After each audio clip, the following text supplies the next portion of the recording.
Hello, welcome to a Maker Studio Facebook page. I am Cheryl from over at the Home of My Making Facebook page, and I'm going to be your host today. So we are launching a new stencil, and I have the honor of showing it to you. So as you hop on, let me know where you're from so we can reach out to you and say hello. So today's stencil is the Love Is Stencil. It's so cute. It's so cute. It actually comes in two sections. There's two stencils on this one. It's an 8.5 by 11-inch stencil, so there's two sections. The first one says love, noun, sharing the last bite of cake even when you really want it for yourself. Who could relate to that? And then the second part is grow old with me, the best is yet to be. So you get two stencils in this pack, and it's all about love. So this is a really versatile stencil. I'm going to show you what I'm going to do with it. So the first thing I'm going to do, oh, by the way, when you hop on, go ahead and tag 3 friends and also share this tutorial because the Maker Studio is giving away this stencil. And if you do that, you will be in the running for this giveaway. So let me open this. If you're new to the stencils of a Maker Studio, they are a tri-mesh stencil. They're adhesive, they're reusable, and they are fabulous. So I'm gonna take it out of the sleeve. Keep your sleeve because that's where you will store it. And these cut lines, that's where you wanna cut your stencil when you have a stencil that is a couple of different ones on the sheet. It just gives you a line to follow so that you can have the two separate stencils. So there you go. So I'm actually gonna start with this one and then I'll do a little project with that one. So this one says, love, noun, sharing the last bite of cake even when you really want it for yourself. Who can relate to that? Who can relate to that? So give me a thumbs up if you can relate to that. Sometimes, well, let me just tell you, moms do that. I don't know if husbands and wives do that, but moms do that. So I'm gonna take a cake platter and I'm gonna put this stencil on here with some ceramic paint. So ceramic paint was actually formulated for ceramic, and this is a no bake ceramic paint, so it cures in the air. And that's the fabulous thing about it. You just apply it, let it set up. I personally like to let it set up for about 48 hours before I even do anything. And then always hand wash these plates and everything that you do when you use the ceramic paint. So here's what I'm gonna do. This is what I'm gonna put on here. And I'm gonna like offset it a little bit. Save your backing, because what'll happen is when we clean this, when we're done and it's dry, we put it back on the backing and then we put it right back into the sleeve, and that's where you store them at. So here's what I'm gonna do. I'm gonna put it like off to the corner a little bit, like that. I don't want it in the center. I am gonna just put it a little offset. And if you watched, I lifted that right up because it is adhesive, but we can always put it where we want to get it so that it's straight. And if you don't like it, you pull it right back up. That's the great thing about the adhesion on here. Trying to get it straight on here. There you go. So what you do is make sure that it's perfectly flat. All the stencils are adhesive, so you don't need to tape them down or anything like a plastic stencil. And just make sure that it's flush with whatever surface you have it on. So I'm going to use 2 different color ceramic paints today. One is Hampton Blue, which is like a royal blue, and then You're the Water to My Ocean, and that's more like a teal. So the way I like to apply ceramic paint is, and you could use ceramic paint on glass or ceramic. That's what it's made for. In this case, it'll be on a ceramic platter. So I like to apply it with a dense brush. And what we have at a Maker Studio are these artist brush, and they're kind of flimsy as far as they're not dense. So what I like to do is cut the tip off, and then you'll get a more of a denser brush. One thing I will tell you, make sure your brushes are dry. Do not wet your brushes when you're using the ceramic paint.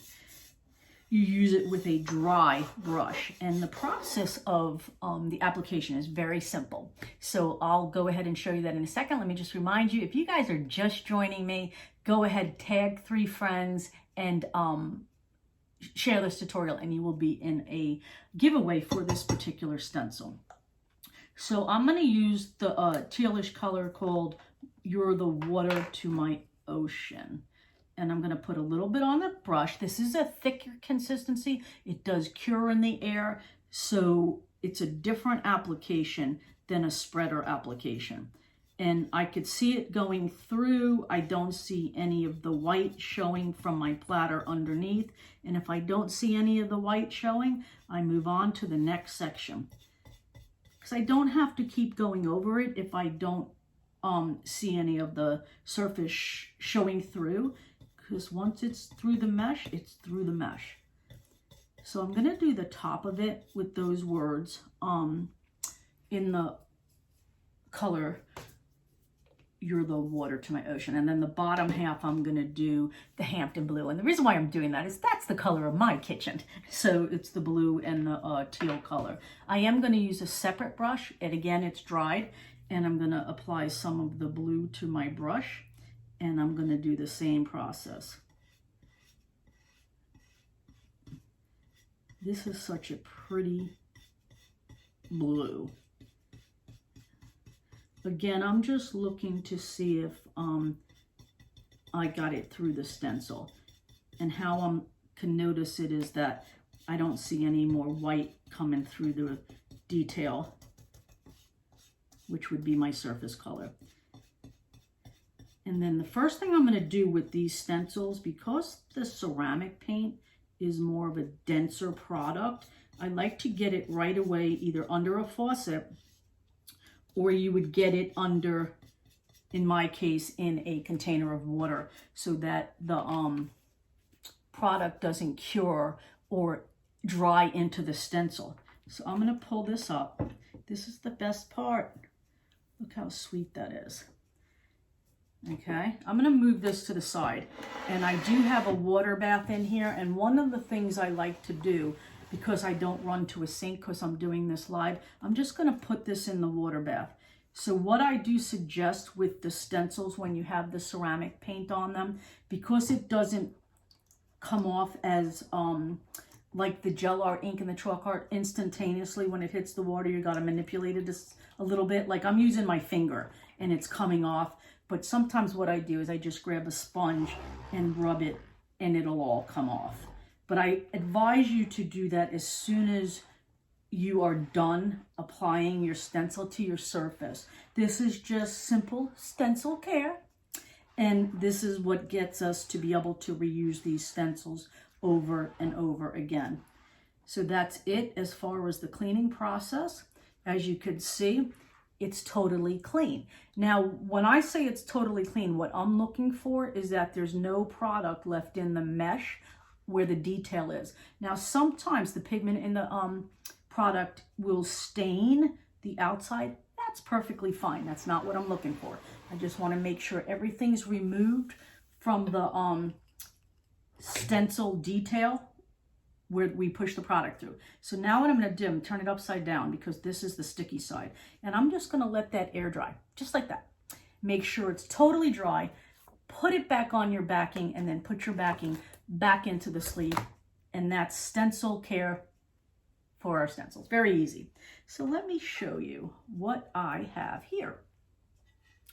So there you go. Love, noun, sharing the last bite of cake even when you really want it for yourself. So isn't that sweet? Again, you can make your own platters with this stencil. It looks really cute. You can also take a cake stand and do it on there because you're going to use it for your cake. I just have it on a platter. Again, I'm going to let this cure for 48 hours and then I'll use it. Until then, I'm not going to use it. And when I do use it, I'm going to wash it by hand. So just so you know, ceramic paint on any surface gets washed by hand. So I'm just going to do another little quick project with the bottom of the stencil. So the bottom of the stencil is grow old with me, the best is yet to be. And I have this little surface that I painted and stained. So I painted it with the Bauhaus Buff one-step paint. And then I also stained it with the English walnut stain. So I went ahead and done that before we even got on the live. Again, I'm going to pull it off its backing. Pull it off its backing. and then I'm going to place it on top of the surface. So this was already painted and stained.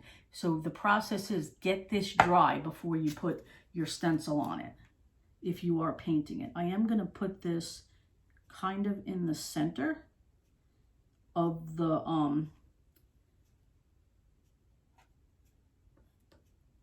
surface.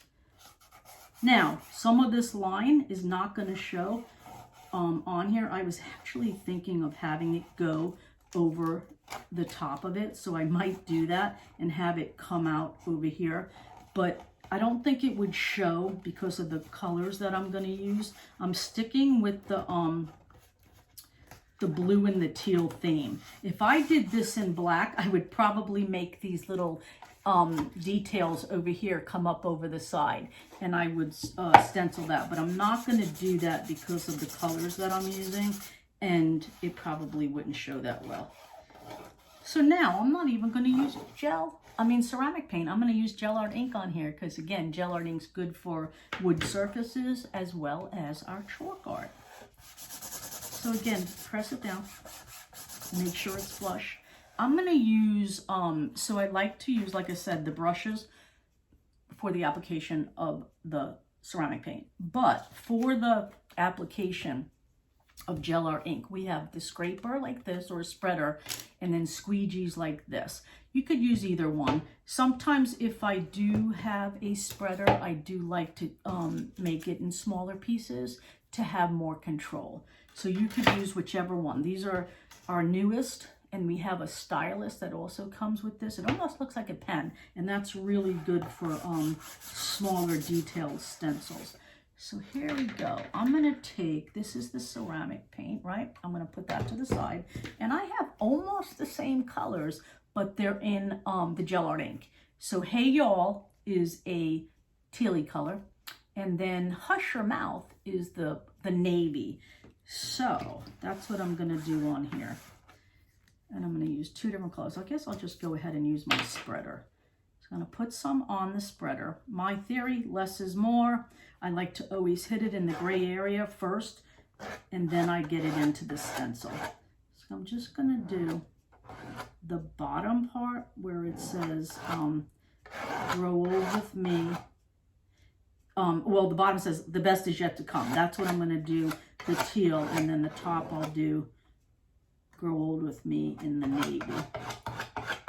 So simple and easy. Again, I'm looking at this to see if I see any of the surface color, which in this case, again, is the white paint coming through.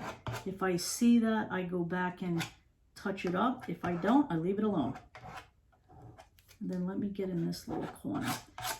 So that looks like it's all done. I'm going to also put my spreader in the water bath because they're reusable and washable too. So guys, if you just hopped on, I'm Cheryl from Home My Making. I'm your host today on the Maker Studio Facebook page. Go ahead, tag 3 friends and share this tutorial. And a Maker Studio is giving away this stencil today. So you could be in the giveaway if you do that. So this color is the, what was the name of it? Hush Your Mouth. I'm going to just do the top. So I have a theme going on here because these are the colors in my house. So again, just looking to see if I missed a piece and making sure I got the sides done really well. See how quick and simple that is? And you can make your own decor pieces. So I'm going to pull this up. And there you go. Simple and easy decor piece, right? And this happens to have a hanger on it. I painted it, I stained it, and I put that on there. So two projects, one stencil. We got the love noun, sharing the bite of cake even when you really want it for yourself. You know what this reminds me of? Do you remember back in the day in the newspaper. So it just goes to show you we're dating ourselves. They used to have this little, it wasn't a comic, but it was in the comic section. It was called Love Is, and it was like these little cherub people, and it was like love is, and they would say stuff like this, like love is sharing the last bite of cake even when you really want it for yourself. Does anybody remember those little things in the newspaper? If you do, give me a thumbs up, because I think that's pretty funny that I remember that. But this was what this reminds me of. This would have been something that was in the paper under that little cartoon thing back in the day. So there you go. Simple, easy projects for your DIY home decor. Go ahead again, tag 3 friends, share this video, and in Maker Studio we'll be doing a giveaway. So thank you guys for joining me. If you have any questions about these products, leave them in the comments below, and we'll answer your questions. So thank you guys, and have a great day.